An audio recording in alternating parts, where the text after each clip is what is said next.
IVM.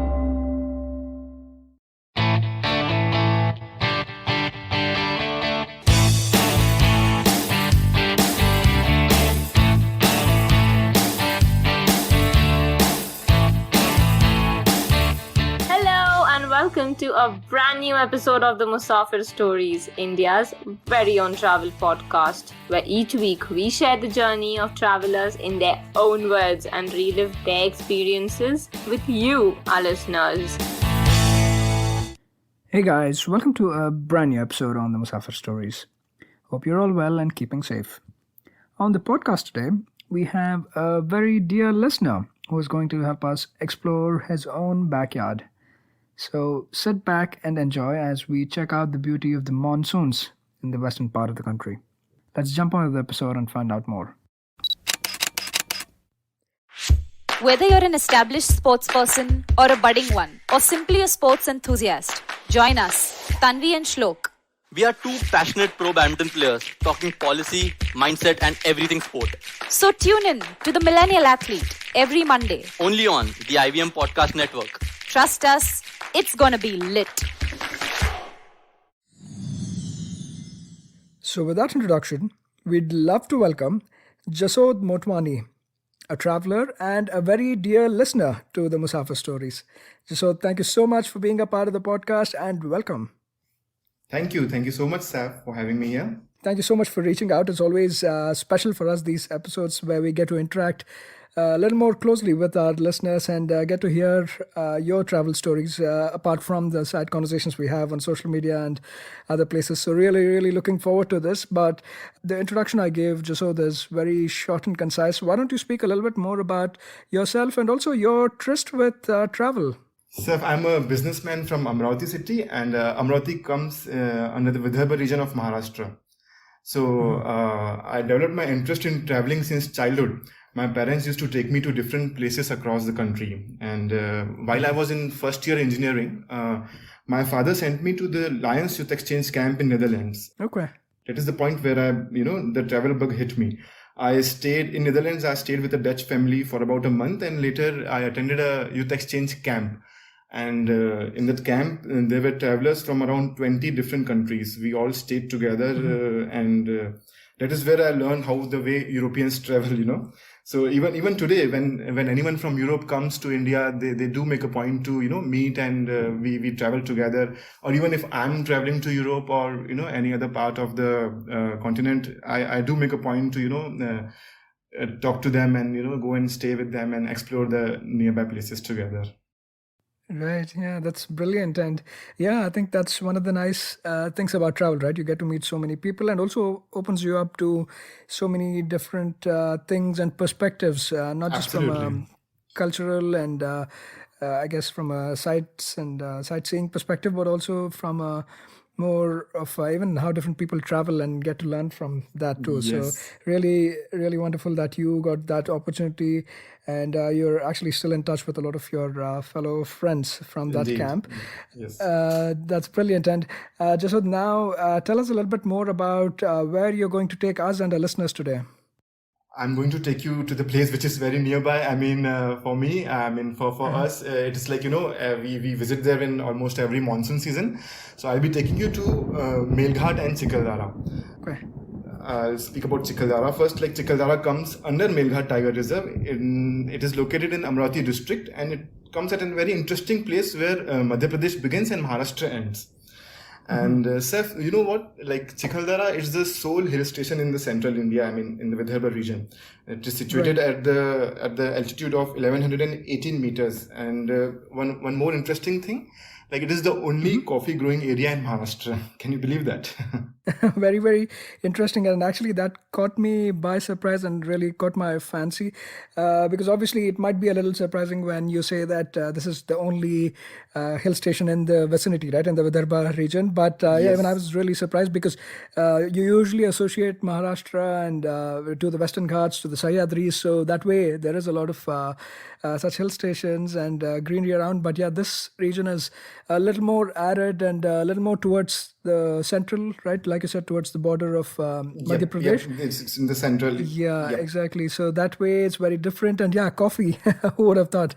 And more to it, I'll tell you. You know what? I Yeah. mean, yeah. Besides being a hill station, it is also. I mean, as I said, Melghat. It's also it offers a very beautiful wildlife.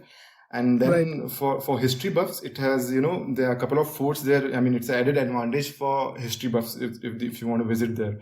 And like it has beautiful lakes, it has breathtaking panoramic viewpoints, and I mean, it has a lot of things to offer. Yeah, definitely a hidden gem, I would say. Even when I started just doing my research on the place, it was literally a rabbit hole, one place after the other, both from a historical perspective to nature to wildlife at one side, and yeah, a lot of beautiful things around and in the vicinity. So tell us a little bit more about how to get to this place, because again, I'll be honest, Chikhaldara, when you mentioned, it was one of the first times I was actually hearing about the place. So tell us a little bit more about how one gets here. Yeah, so if you are coming by air, Nagpur is the nearest airport. Once you get down at Nagpur, it's around 230 kilometers from Nagpur. You can easily get a cab from Nagpur and reach to the destination. And in terms of railways, the nearest station is Amravati railway station and Badnera railway station. So from both these stations, the destination is around 100 kilometers. And one can also get easily any taxi from Amravati to get to the destination. And if you have your own vehicle in Chikhaldara, you can easily explore the nearby points, and it's a good way to explore the place. Okay, that's brilliant. And also, I know we have been stating that this is a bit still very unexplored and not very mainstream, if I may, right? Yes, As some true. of the other places. So, having said that, in terms of options to stay around the area, is there enough options, or is it something you have to plan ahead of time, Jasod? Yeah, I mean, see, the best place the best as in, like, there's this place called MTDC Mosri Point. It's a government affiliated resort. So bookings can be made online through this website called mahaecotourism.gov.in. And if you search on Google, you can also book through any private resorts. So yeah, you can book either through Maha Ecotourism, or there's also this website called magicalmelghat.com, which is again a government affiliated website. So booking can be made easily through this, and you should plan ahead. I mean, monsoon is the best time to visit, so it's usually packed during monsoon. So if you're planning to visit that time, you should definitely plan a month before visiting. Yeah, definitely. And I think also a good call out, right? Like you're mentioning, what might be a good time to visit here? Sounds like the monsoons would be perfect. Yeah, as I said, monsoon, like, they start here in early June and they last until early October. So that is the best time to visit. I mean, the rains seem to have the magical effect on the surrounding area. So you should definitely consider to go during the monsoons. Yeah, absolutely. Maharashtra is a whole new world during monsoons, right? It's so Absolutely, beautiful, yeah. so charming. The first thing I can relate to is like we call, I think colloquially we call it as Pachi green, right? It's that sort of green. The moss, the colors are really, really brilliant. So definitely consider visiting here during the monsoon to see it in its full bloom and full beauty. Now, thank you for setting the context in terms of where it is, how to get there, and also some options to stay. Would you also like to add a little more color in terms of there are a lot of historical and mythological stories as well associated to the place itself, right? Jasod, do you want to add some color to that? Absolutely. I mean, I personally am fond of history, so I mean, whenever I visit any place, so I do make a point to read about the history and mythology of that place. So when it comes to Chikhaldara, it has a very interesting story behind its name, and it is featured in the epic of Mahabharata. And it claims that the region of Chikhaldara was ruled by King Kichak, who was eventually killed by Bhima. I mean, Bhima, he was the strongest brother amongst all the Pandavas. So Bhima killed King Kichak, and he threw him into the deep reserves of the valley below. And he was called by Bhima because he was harassing Draupadi. So this is how Chikhaldara came to get its name, where Chikhaldara is close replication of the word Kichak and Dara, which means deep valley. So that is the mythological story behind its name. And when we talk about the history, I mean, the Chikhaldara is said to be discovered in the year 1823 by Captain Robinson, who belonged to the Hyderabad regiment. So Mr. Robinson was enchanted by the greenery surrounding the area that vividly reminded him of England. So that is how it got discovered. Yeah, definitely some very interesting tidbits, right? Both from a historical and mythological perspective, and even just generally speaking, right? The area, obviously, in terms of its histories, it has been quite a mix in terms of being ruled right from so dynasties and kingdoms like the Satavahanas and the Vakatakas to later on the Delhi Sultanate, Mughals, and eventually Marathas, right? They ruled here for quite a bit before finally, obviously, like you mentioned, the Britishers came here after the Anglo-Maratha wars. It was under the Britishers. So that way also you see a little bit of historically significant places like we'll touch upon later during the conversation. Yeah, absolutely. Yeah, so the region is very, very rich that way as well. So cool. Thanks so much for calling those things out, especially the name, right? You always think why certain places named in a certain way. And it's really, it's really satisfying to actually get to know what the background and backstory of that is. So thank you for calling that out. Now, in terms of an itinerary or somebody who's visiting here, how long of a stay would you recommend to see places in and around the area?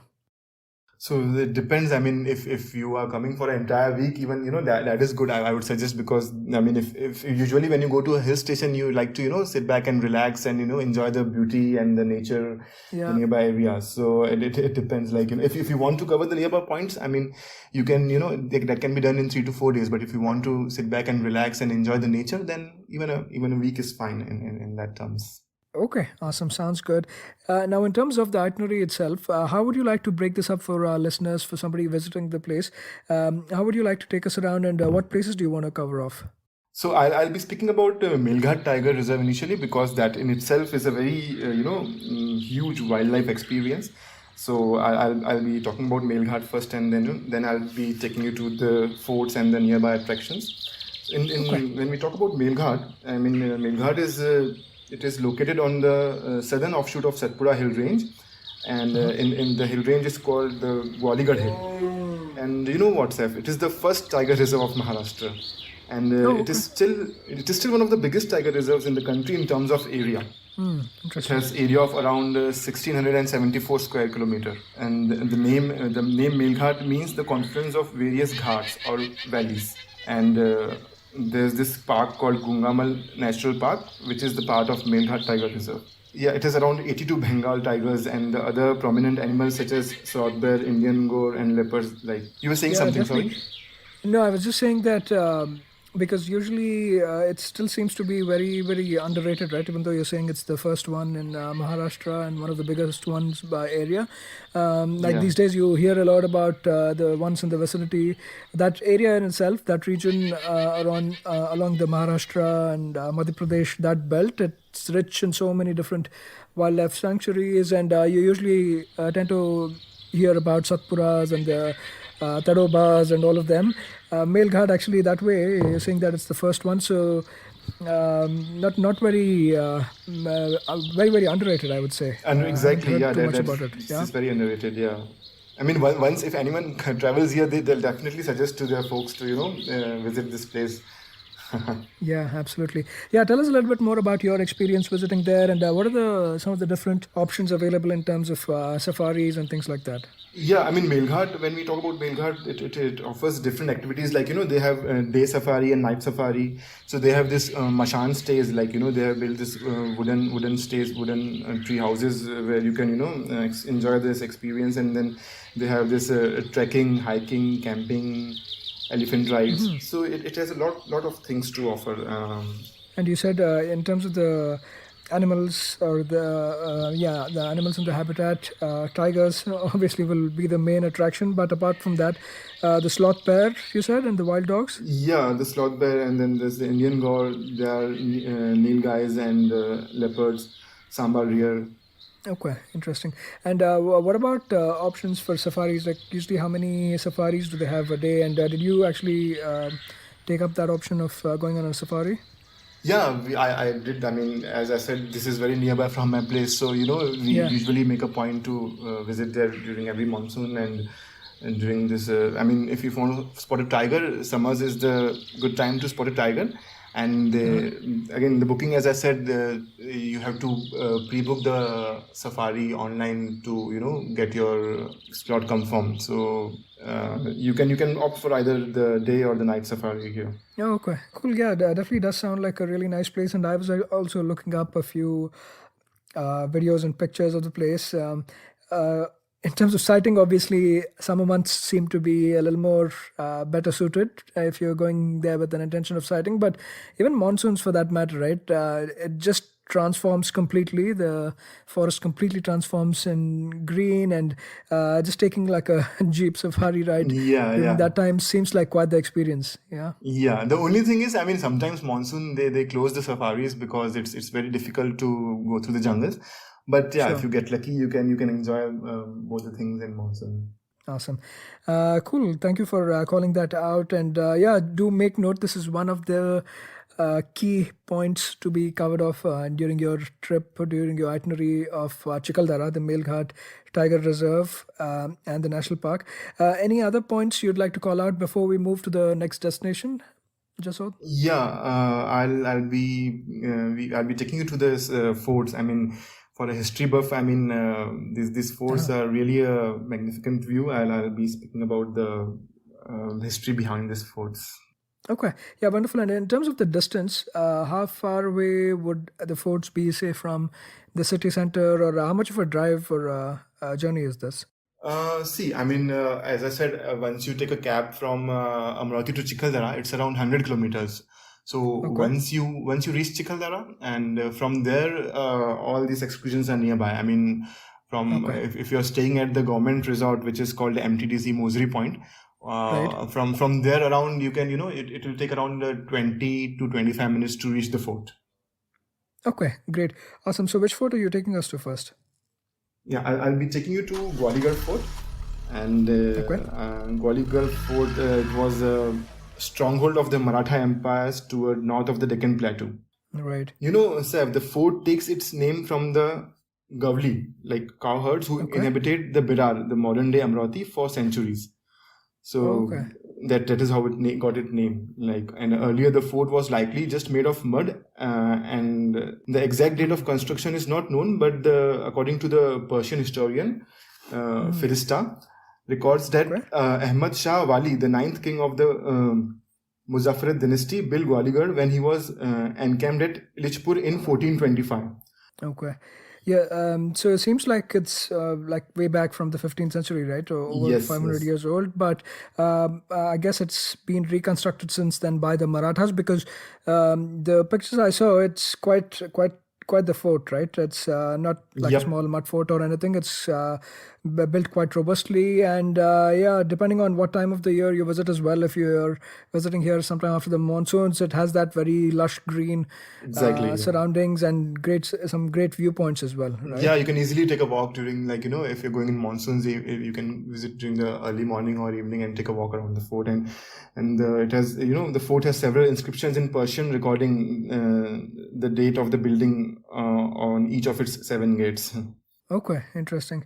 Yeah, that way also, think it has that little bit of mix of both. Like you said, it was initially built by perhaps some Persian kings from a different dynasty, but mostly later on it was fortified and used by the Marathas for the largest part. And I also looked up that this was actually one of the places, or one of the points during the Second Anglo-Maratha War where a lot of the battles took place, and it has gone down in folklore as well, these battles. So that way, Yes. it's really significant as well. Yeah. Yeah, exactly. And the same, I mean, the same way, this Narnala fort, the other fort, which it is also known as Shahnur Fort, it was built by Gond dynasty in 10 AD. Okay. And later on, it was taken by the Mughals in 15th century, and it was renamed as Shahnur by Islamic rulers. But again, it was acquired and rebuilt and got its name Narnala by Rao Rana Nanral Singh Solanki, who migrated from Tong district in Rajasthan. Okay, sounds good. Tell us a little bit more about this fort as well. Like you said, even this one dates back to quite early on, back in the day around 10 AD, and after Yes. that, it's exchanged hands several times as well, like you said, right? Firstly the Mughals and then the Marathas. Exactly. Yeah. And the area, when we speak about the area of this fort, it covers the area of around 362 acres. And it is made entirely from granite, white and yellow stones. Interesting. And also, I saw that these even these gateways, right? It has that. I guess they were just built during a later point in time, but they have the. I guess the little bit of Mughal influence. So that way, this Exactly. fort, the gateways of the fort, they stand out from, say, compared to your Gauligad fort, right? It's very different in that sense. Exactly. They have these two, like Delhi Darwaza and Shirpur Darwaza. So when you visit, you'll get the feel of both this Mughal and the Rajput touch to it. Architecture There's styles, this right? the lotus motif. I mean, they have this inscribed the lotus motif. It's called Ashtakamal on the 8 petal lotus, and it was a symbol of the Raja Narnar Singh's dynasty. Okay, yeah, interesting. And another interesting thing I saw was there's a huge cannon here as well, right? Jasod, did you get a chance to look at that? I don't know where exactly it is, but it is like a really long cannon along one of the ramparts of the fort. So that was also something really interesting. Yeah, it is. It is interesting. It's a good place to take pictures. I mean, Yeah, exactly. So that's probably one of the other things you can check out. But again, it's not, say, one of the other, because Maharashtra is famous for a lot of other forts as well, right? Along the Sahyadris, especially if you go for all these treks, you'll come across a lot of forts. So it's still these two, I would still say, very, very underrated and might not have as many tourists as some of those forts, right? So that way. Yeah, I mean, can you imagine? I mean, if you're visiting a hill station, you will go with an idea of a good nature experience. Yeah. But this forts give an added advantage of touching the history of the place and stuff. Yeah, absolutely. So that way, also, it's a very wholesome trip that you get to experience several different things as a part of that same journey, that same itinerary. Cool. In terms of times one would like to, or one would ideally spend at these two places, do you think, say, between 2 to 3 hours at each place should be sufficient for somebody to look around? That should be good, because Seth, you also get to do trekking around this fort. So yeah, if you go early morning, so you should be good with if you have 3 to 4 hours in your hands, and you can do a good trekking at the top of the fort and come back and relax. Okay, great, awesome. So we started off with nature and wildlife related trip experience. We spent the day at the Mail Ghat, and now the next day we're kind of spending it more. Although it's still nature, it's still nicely kind of peppered, and it's spread out with history as well to add to the experience visiting these two forts. What next do you suggest we go and visit? So, I mean, after taking you to the forts, I'll be taking you to the nearby attractions. We'll be going to the lakes and the waterfalls. So, Seth, there is this lake called Sakhar Lake. So it's near the ancient cave temple named Devi Point, and the resident goddess has no name, and it is just known simply by the name as Devi. Okay. Yeah, I mean, even in that regards, right? There's a lot of, especially around these forts and in these hill stations, there's a lot of such hidden temples around that you might encounter, right, while you head out. So this is perhaps one of them that you should definitely check out, and it's called the Devi Point, you said, right? And one other interesting thing I saw about this Sakar, or I guess even in Urdu we use the same, it's Shakkar, right? Basically, Yes, sugar. exactly. That's Sugar, what you yeah. call for. And apparently the pond in the premises, or the lake rather, right, that we're speaking of, it has like really sweet water. Sweet for some water. reason, That's how the know name. what Yeah, it is. that's how the name came. Yeah, exactly. That's how the name is derived. So some interesting like history behind the name of the place, or name of the lake as well. And this one should be a quick visit, I'm assuming, right? Since you're just driving by or stopping by. Yeah.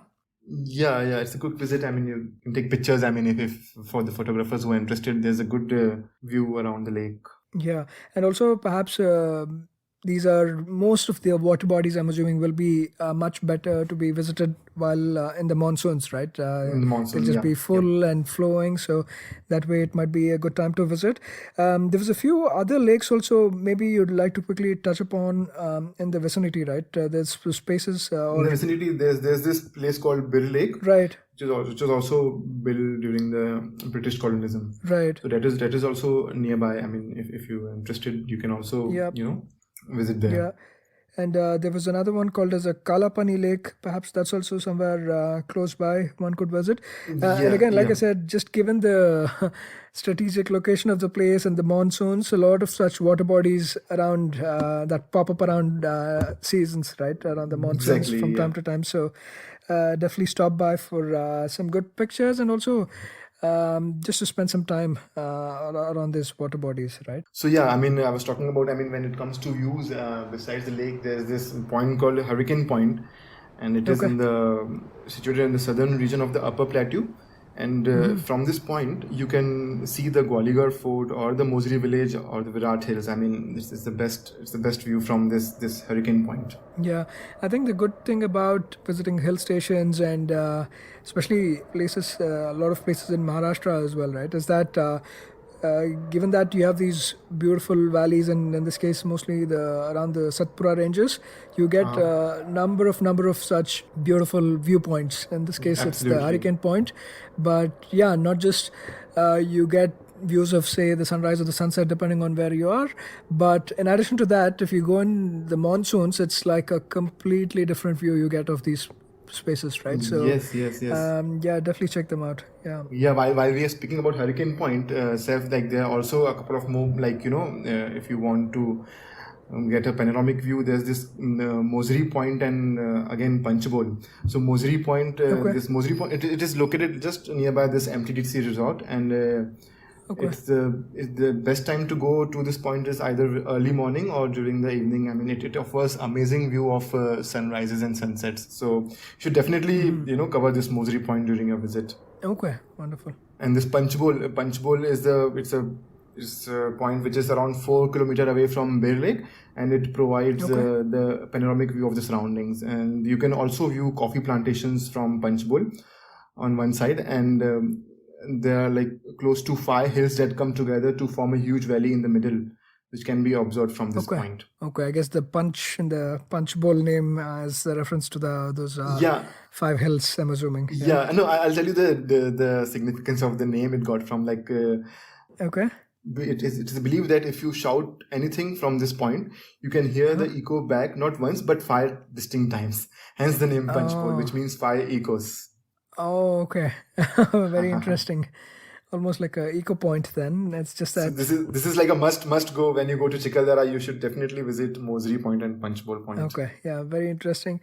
Yeah, not just for the views, but sounds like it's a good echo point as well. So some monkeying around, I guess, go and shout out your name and Yeah. wait for the echo.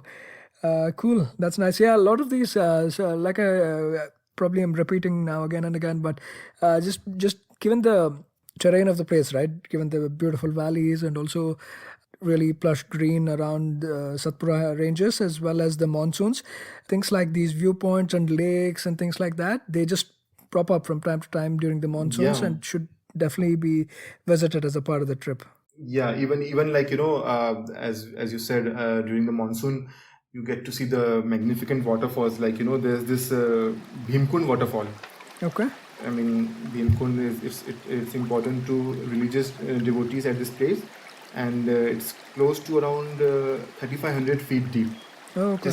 It is said that Bhima, Bhima killed Keechaka over here, and Okay. Keechaka was brother-in-law of the ruler King Virat, and Bhima killed him to save Draupadi, and threw his body deep in the valley and washed his blood-stained hands in this stream.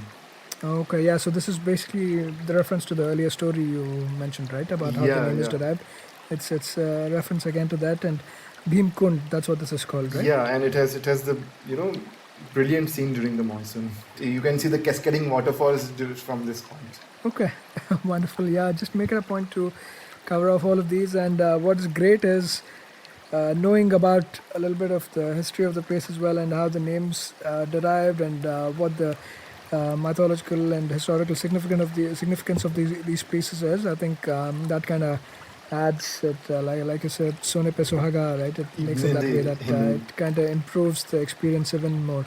Yeah. I mean, Bhimkund, besides Bhimkund, like, there's this Bakkadari and Kalakund waterfalls also. I mean, if the traveler is interested in watching the waterfalls, he can also visit Yep. to Bakkadari or Kalakund waterfalls, which is like, around it's around 5 kilometers from Ada Nadi River. Okay, yeah. I saw that these two waterfalls actually they are quite huge that way, right? Comparatively, they're much bigger, and also there's a few interesting treks one could make from nearby villages to these waterfalls.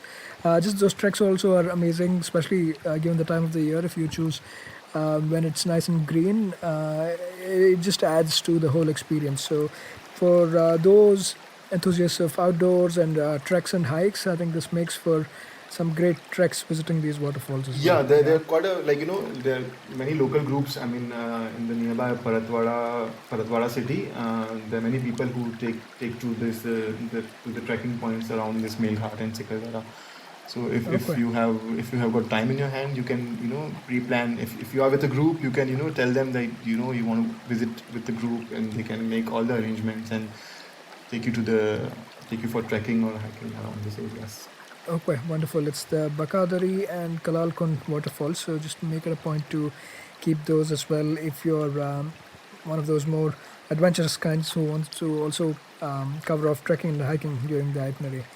Awesome. Yeah. Thanks for calling those out. Any other points of significance you'd like to touch upon, Jasod? Yeah, there's this another place which has got religious importance. It is Okay. around 45 kilometers from Chikhaldara, and it is around 7 kilometers from the nearby city, Paratwada city. Okay.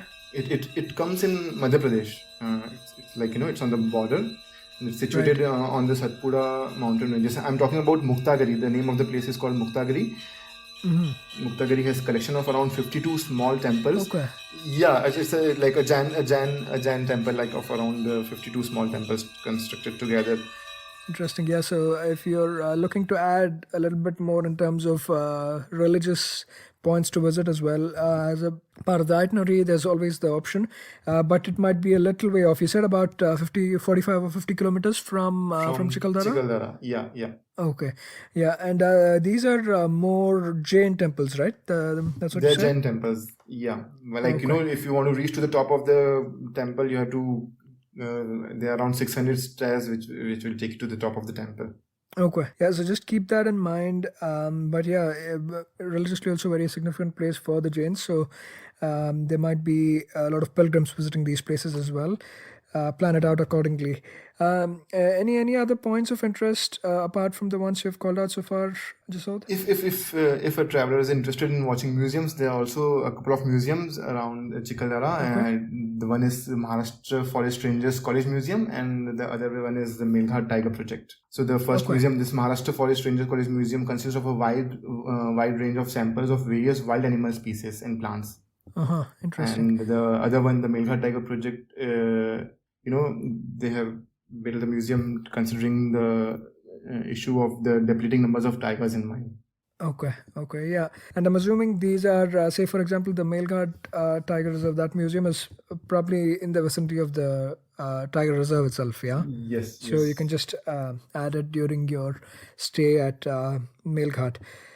Now, just talk a little bit about the locals and the people of the area as well. Jasod, like, Sure. I know obviously this is in Maharashtra and the border of Maharashtra and Madhya Pradesh. So, language-wise, perhaps Marathi would be the Marathi, most yes. prominent. Yeah. Yeah. I mean, if you travel to the interiors, and there's this Adivasi ethnic group, I mean, which is predominantly found in Khandwa, Brhanpur, Betul, and Chhindwara districts of Madhya Pradesh and the adjoining areas of the Melghat Tiger Reserves. The Adivasi ethnic group is known by the name of Korku tribe.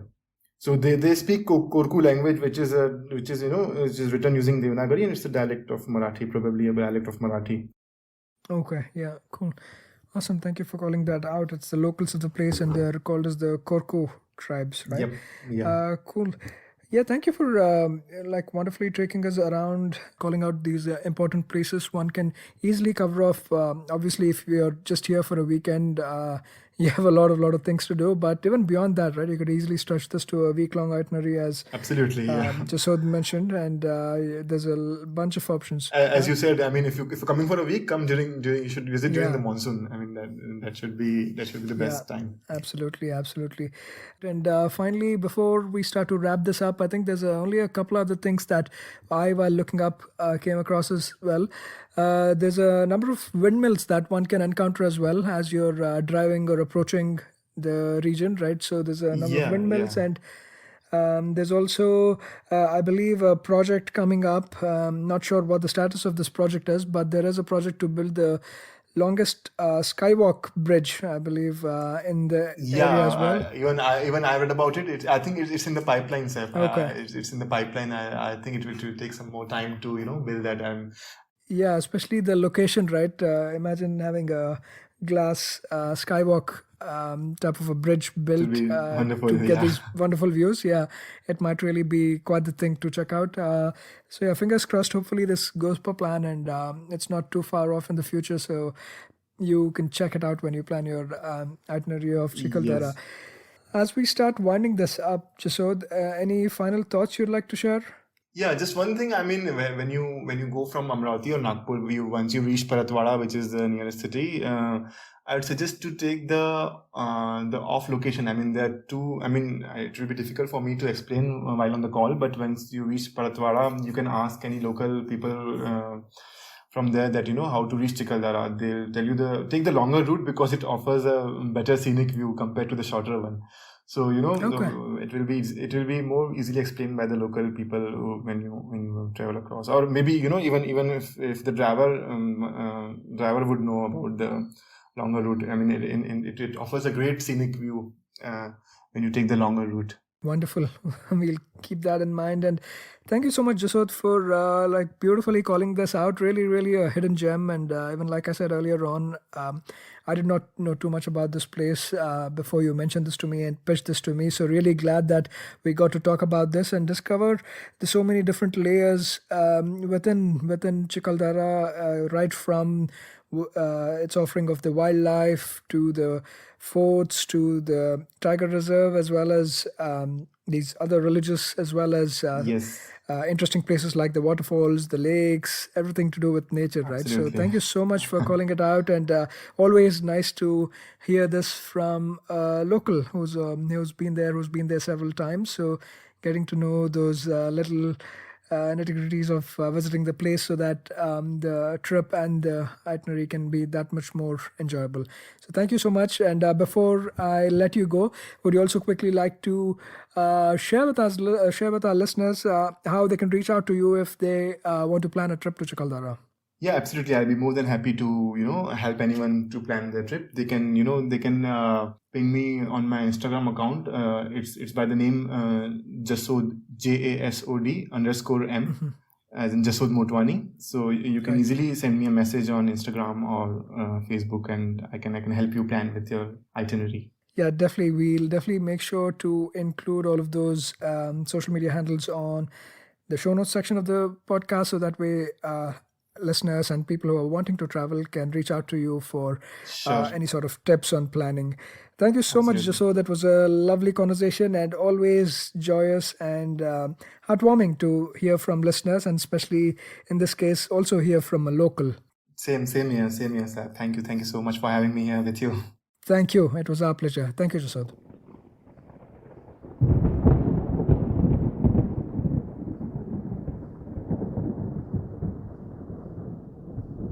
That was yet another great episode on the Musafir Stories. Make sure to show us some love by sharing the podcast with your friends and family. We are on Instagram and Twitter at Musafir Stories. If you like this podcast, don't forget to check out other interesting podcasts on the IVM network. You can listen to us on the IVM podcast app or the website. Follow us on our social media. We are at IVM Podcasts on Twitter and Instagram. I hope you enjoyed that show. Let me tell you a little bit about what happened on the IVM Podcast Network this week. On Cyrus Says, Cyrus was joined by Irfan Pabani, who is an old friend of his. They talk about the rich flavors of Indian food and Parsi food specifically. He was also joined by author and historian William Dalrymple. They discuss literature, history, and the culture of the Indian subcontinent. And let me give you a few quick things to check out. Chuck, aka Deepak Gopal Krishnan of Simplified and the Origin of Things fame, has Rohan Joshi, formerly of AIB, on his show. Also on this round is on me. Gautam Purohit of Thakur's Bhojnalaya was on. On the note, Maruk and I talks about the cabinet reshuffle. And do check out Global Victoria Tech Talks. We talk about the booming gaming and edutech industries in Australia. Do follow us on Facebook, Twitter, LinkedIn, and Instagram to keep up what's going on the network. And I'd like to finally thank our sponsors on the network this week, Cred, Ciet, and Global Victoria. Thank you so much for making this possible. Working Monday to Friday glued to your chair making you feel dull? Worry not. Get your 5-minute weekly dose of travel around the world with postcards from nowhere. Join me every Thursday as I explore the strange, obscure, and fascinating parts of the world and bring out facets of travel you may not have thought of before. You can find us on the IVM Podcast app, website, or wherever you get your podcast from.